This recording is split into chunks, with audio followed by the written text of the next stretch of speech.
Saudara-saudara pendengar yang kami kasihi dimanapun Anda berada, Anda kembali bersama kami dalam acara Telaga Tegur Sapa Gembala Keluarga.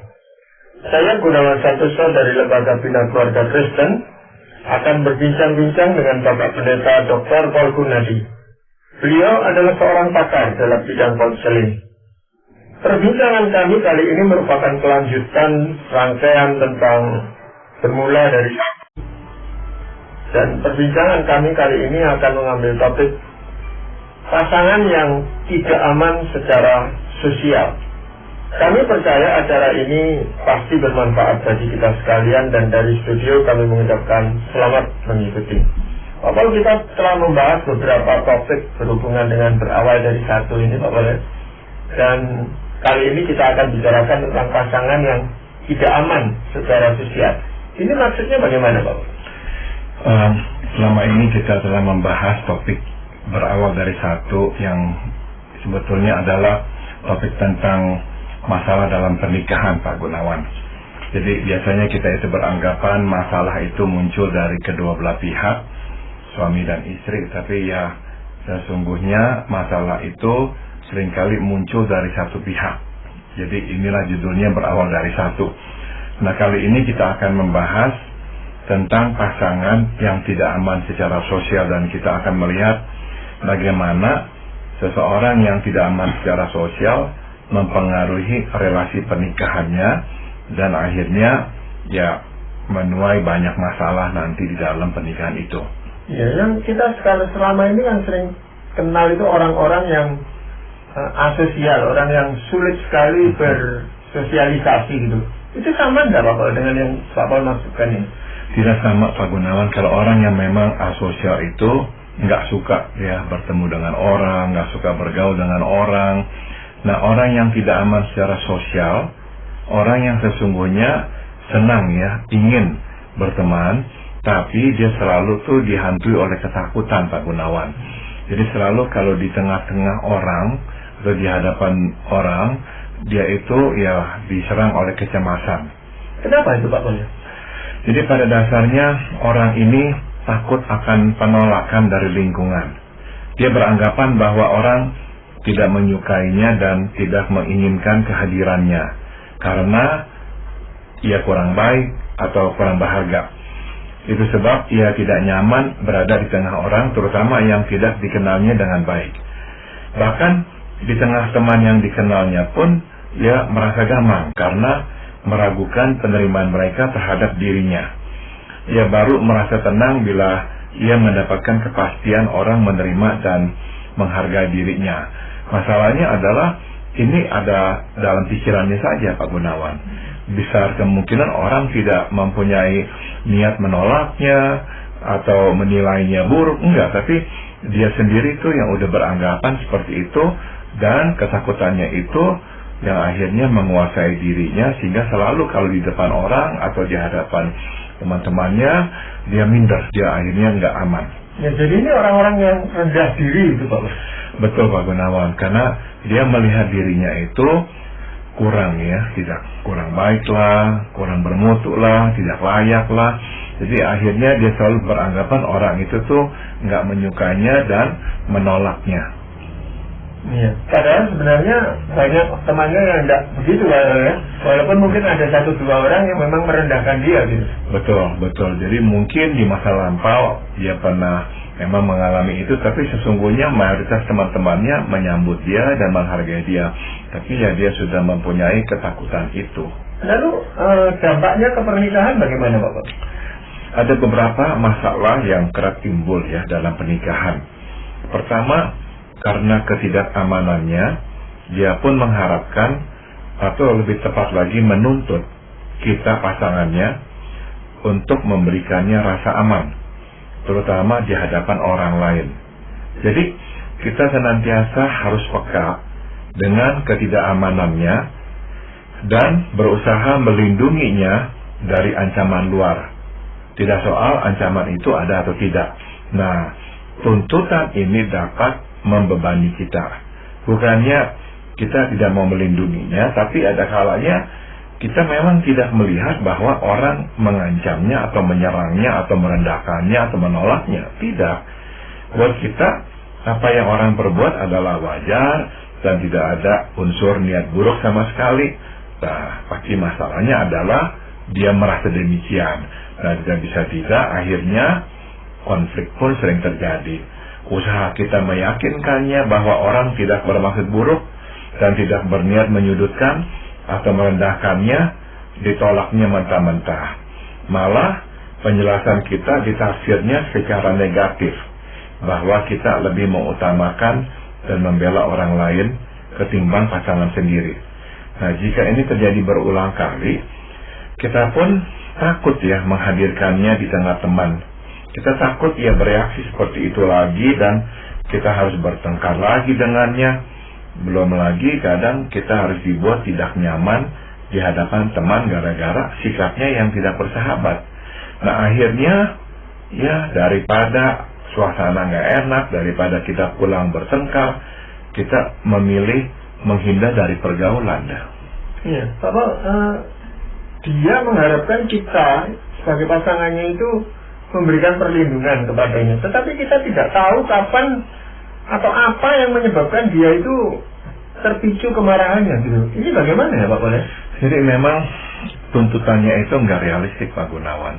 Karena ya bagaimana kita selalu tahu bahwa inilah yang dia rasakan, bahwa orang inilah berbuat begini atau begitu, dan artinya adalah ini atau itu. Atau kalaupun kita di sana, kita sungguh-sungguh nggak melihatnya. Karena yang kita lihat adalah teman-teman ngobrol biasa, bercanda biasa, tegur dia, sapa dia, nggak ada apa-apa sama sekali. Tiba-tiba pas pulang dia marah sama kita. Kenapa kamu tadi kok diam saja? Kenapa kamu kok nggak membela saya? Kenapa kok? Kita jadinya bingung kenapa, apa yang terjadi, bela apa, emangnya orang berbuat apa kepada kamu. Nah, disebutkan lah, ini tadi orang ini mau begini, ini begini, ini begini, ini begini. Wah, kita akhirnya garu-garu kepala, kita juga nggak ngerti mesti berbuat apa lagi. Nah, kalau dia pergi sendirian misalnya, dia biasanya memang sebisanya nggak mau Pak Gunawan, karena dia takut. Maka dia itu berharap kita pasangannya pergi bersamanya supaya kita bisa melindunginya. Tapi kalau kita berkata, ya ini teman-temanmu, ya udah kamu pergi sendiri dengan teman-temanmu. Nah, dia kebanyakan nggak mau. Atau kalaupun dia mau, dia harus memastikan dia akan pergi dengan atau bertemu dengan orang yang dia sungguh-sungguh kenal. Nah, orang-orang itulah nanti yang dia akan dekati dan dia harapkan dapat melindunginya dari orang-orang lain. Tapi kalau pasangannya aja sudah sulit melindungi dia, apalagi orang lain gitu Pak Bos. Iya. Iya, apalagi orang lain yang nggak begitu tahu masalahnya atau apa. Nah, biasanya, dia pulang dengan keluhan. Tadi di sana orang begini sama saya, orang begitu sama saya. Udah dah, lain kali pokoknya saya nggak mau lagi datang ke tempat seperti itu atau apa. Jadi akhirnya kita juga frustrasi Pak Gunawan. Misalnya kita di gereja, kita ada pelayanan, kita ingin dia juga terlibat dalam pelayanan, akhirnya nggak mau. Nah kita akhirnya yang nggak bisa paksakan dia, udahlah diamkan saja. Iya. Hal yang lain yang berdampak pada pernikahan apa Pak? Karena ketidakamanannya, maka ia pun memaksa kita untuk membatasi pergaulan dan aktivitas yang melibatkan orang lain, Pak Gunawan. Persoalannya adalah hampir semua kegiatan bersifat sosial dalam pengertian melibatkan orang lain, dimulai dari sanak saudara sampai ke rekan kerja dan pelayanan. Jadi tuntutannya agar kita membatasi ruang lingkup sosial tidak beda dengan menghilangkan sebagian besar diri dan kehidupan kita. Akhirnya kita kehilangan diri demi membuatnya merasa aman, dan ini tidak mudah. Kita meradang dan akhirnya kita manusia, kita marah. Masalahnya adalah kondisi kita kan terjepit. Kita kalau tidak menuruti kemauannya, dia akan memutuskan kontak sama sekali dengan lingkungan, dan ini pasti menyusahkan kita. Apa yang harus kita katakan kepada sanak saudara bila dia tidak hadir dalam pertemuan keluarga? Apa yang mesti kita katakan kepada rekan sepelayanan atau teman di gereja jika dia memilih tidak hadir? Namun bila kita menuruti kehendaknya, udahlah, nggak usah pergi, nggak usah ketemu orang, kita akan kehilangan sebagian besar diri dan kehidupan kita. Jadi akhirnya memang kita ini tertekan, Pak Gunawan, sebab memang serba sulit, dituruti sulit, nggak dituruti ya juga sulit. Ya, ini bisa membuat lama-lama pasangannya itu juga ikut rendah diri juga, Pak Bos. Bisa. Lama-lama pergaulannya kan sangat terbatas ya. Bisa. Karena ya juga ini, Bapak merasa malu punya pasangan kok mudah tersinggung, mudah salah mengerti gitu.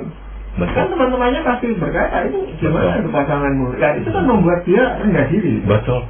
Betul, dan dia jadinya kemana-mana pergi, akhirnya sibuk memberi penjelasan. Maaf ya, tadi istri saya begini, atau maaf ya, tadi suami saya begini. Akhirnya sibuk memberi penjelasan. Nah, lama-kelamaan, ya dia enggan lah pergi-pergi, dan nanti soalnya ada timbul masalah.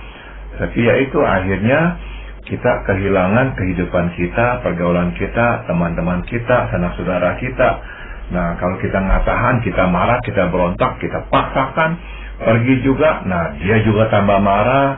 Dia nanti ya kalau ikut dia kasih sikap-sikap yang nggak enak. Jadi serba sulit. Jadi secara tidak langsung memang orang-orang yang seperti ini itu akan mempunyai sifat asensial itu tadi, Pak. Betul. Walaupun sebetulnya dia itu rindu loh.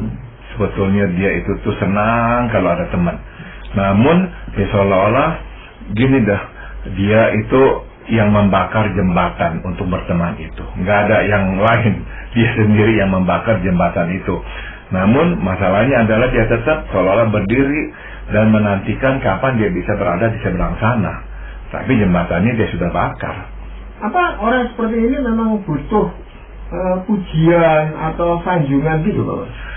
Pasti, Pak Gunawan. Jadi memang ketidakamanannya itu tuh memaksa dia untuk ya membutuhkan penguatan, konfirmasi, rasa aman bahwa dia berharga, dia dikasihi, bahwa dia mempunyai kontribusi, dia mempunyai kualitas, dia membutuhkan semua itu. Walaupun itu disampaikan hanya sebagai basa-basi aja oleh orang lain. Nah, dia nggak terima ya kalau kita katakan basa-basi, sebab dia mungkin tahu.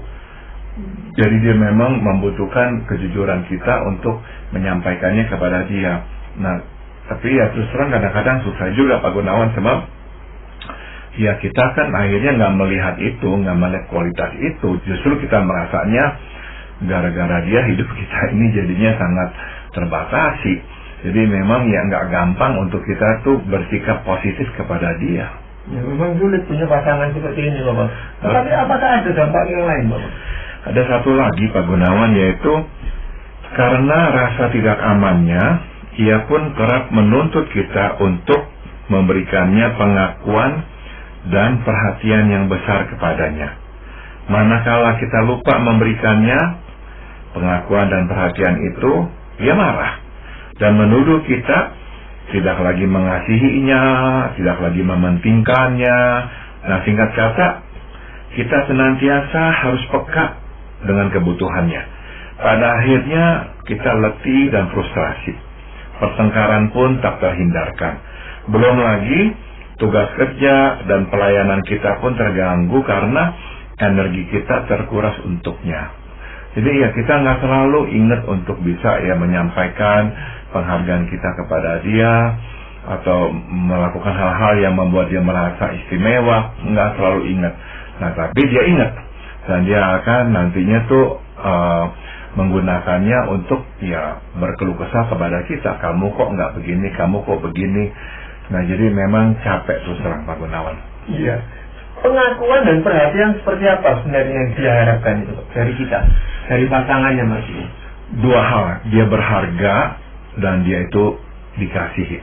Sebetulnya itu yang paling dasar, Pak Gunawan.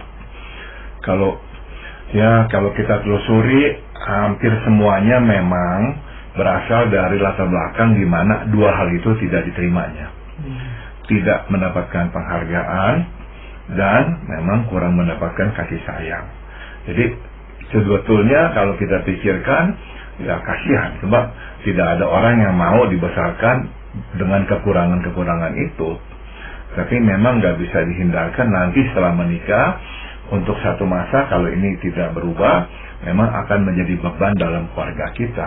Jadi kalau dia misalnya diminta untuk memimpin sesuatu gitu, itu kan mengunggulkan rasa percaya dirinya tuh sebenarnya.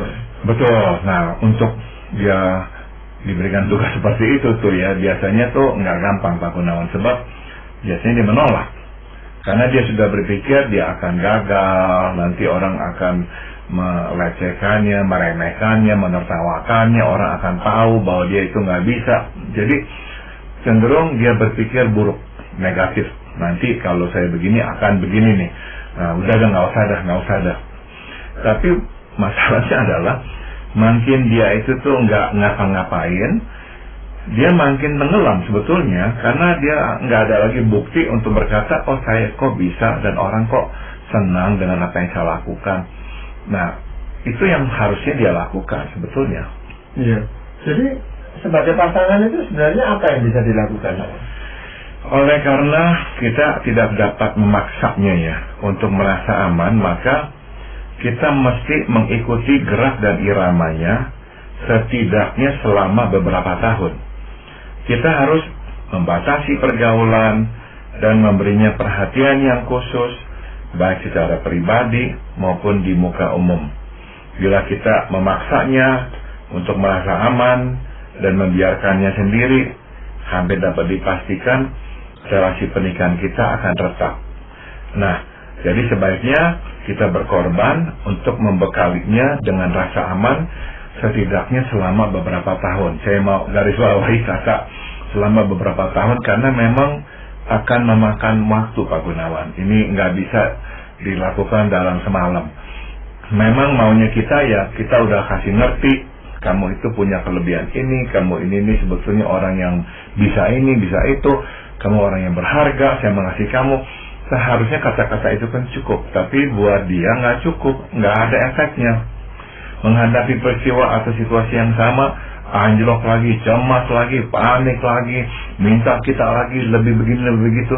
Nah, akhirnya memang kita ya frustrasi, tapi untuk beberapa tahun ya, saya sarankan kita masih mengalah. Ikuti iramanya. Itu dia udah, dia nggak nyaman, udah nggak usah. Berarti kita mungkin nggak bisa terlalu terlibat di dalam pelayanan atau kegiatan sosial lainnya dengan teman-teman atau saudara. Iya, jadi memang harus membatasi. Yang penting-penting baru kita pergi dengan dia. Kalau enggak, kita korbankan dah. Memang orang akan ngomong, wah si ini nih sejak menikah nih jadi nggak bisa kemana-mana, nggak boleh. Nanti istrinya atau suaminya begini begitu. Ya udah, tapi untuk beberapa tahun kita harus memang berkorban. Nah, karena itu sifatnya sementara, Pak Pol, beberapa tahun yang Pak Pol katakan. Apakah kita perlu komunikasikan itu kepada pasangan kita? Perlu ya, jadi memang kita itu tuh mesti ngomong dengan apa adanya, bahwa ya inilah kondisinya dan kita bersedia. Dia mungkin ya nggak ngomong langsung karena dia malu ya, jadi kita yang munculkan bahwa ini yang kita lihat dan kita katakan bahwa ya selama beberapa tahun ini memang ya harus kita kerjakan. Kita ini punya proyek dan saya bersedia membantu kamu. Saya nggak mau memang membuat kamu itu merasa tidak nyaman di tengah-tengah orang. Jadi ya saya akan batasi pergaulan saya. Kalau nggak penting-penting saya nggak pergi. Ya sementara ya kamu membangun rasa aman itu. Nah, setelah kita melakukannya Pak Gunawan, bertahun-tahun itu ya, perlahan-lahan baru kita mengajaknya bertemu dengan teman dalam lingkup kecil. Misalkan kita pergi bersama dengan satu pasangan lain. Nah, jika ia sudah merasa aman, kita dapat mengajak pasangan lain untuk pergi bersama. Dan bila ini pun berjalan baik, barulah kita pergi bersama dua pasangan sekaligus dan seterusnya. Jadi benar-benar bertahap. Terpenting adalah di dalam rumah kita terus memberikannya perhatian khusus. Dan di depan orang kita pun menunjukkan perhatian kita kepadanya dan memperlakukannya secara khusus. Memang tidak mudah ya, tetapi inilah jalannya. Rasa aman tidak dapat muncul seketika dan memang perlu dipupuk, begitu. Iya. Itu kalau kita memang berhadapan dengan pasangan yang selalu curiga atau tidak bersahabat gitu Pak boleh. Tetapi bagaimana kalau dia itu membatasi pergaulan kita? Memang sejak awal dia membatasi pergaulan yang tadi Pak Paul singgung itu, yang kedua kan membatasi pergaulan kita. Betul. Supaya kita lebih banyak setia daripada ke orang lain. Itu kan bagaimana?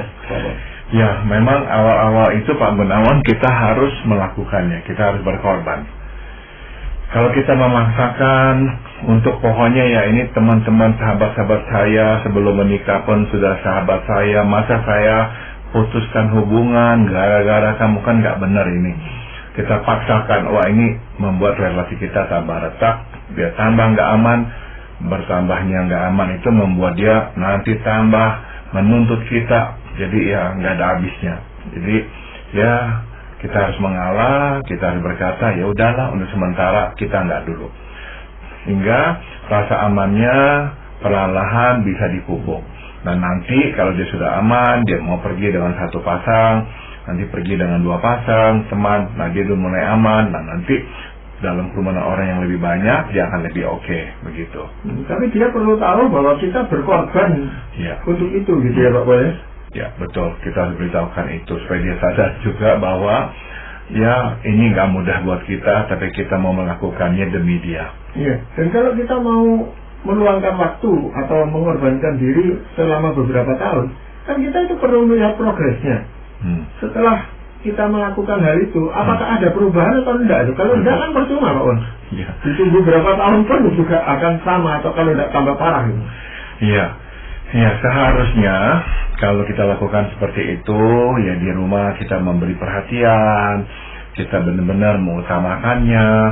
Seharusnya kehilangan yang dia itu alami suatu masa kecilnya ya, kurang mendapatkan kasih sayang dan penghargaan, seharusnya mulai terobati.